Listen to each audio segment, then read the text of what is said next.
บายดีไฮมื้อนี้จะมาขอแนะนำตัวเองเด้อเฮาชื่อว่าตุกน้อยเด้อ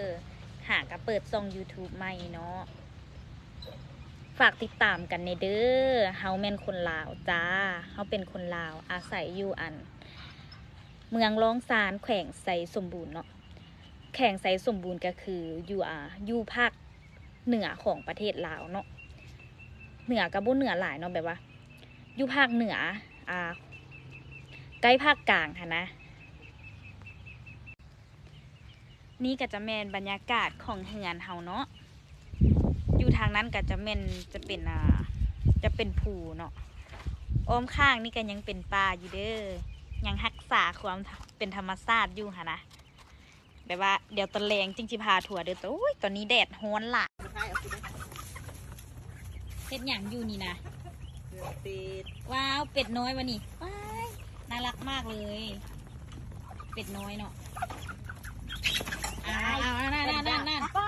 มันเป็นดินที่ต้มกิน ป้า มา ขดาลูกไปบุกขี้ตุ่มลูกก็เป็นแนวนี้ลอง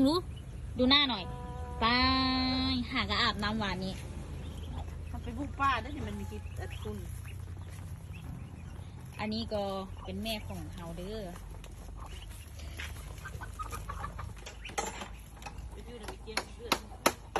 อันนี้มันน้องทรายจ้ะน้องทรายกำลังแปลงรถอยู่อ่ะ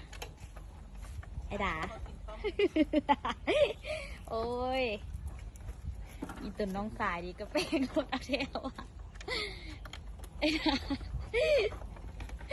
รถขี่ไปหงยัน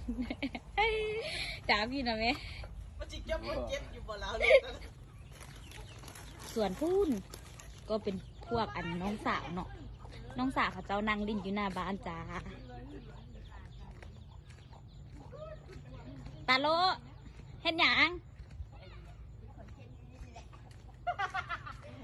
เฮ็ดหยังกินนี่ตั้งนั่งลิ้นซื่อๆหวะ แม่ โอ้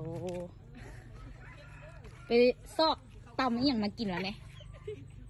อันนี้มันผู้สาวจ้าเพื่อนน้องสาวตาโลดูกล้องด้วยตาโล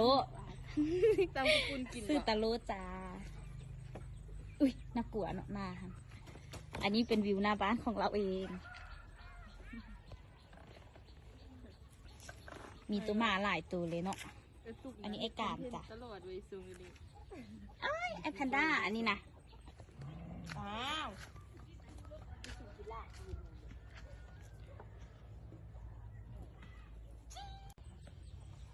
ว้าว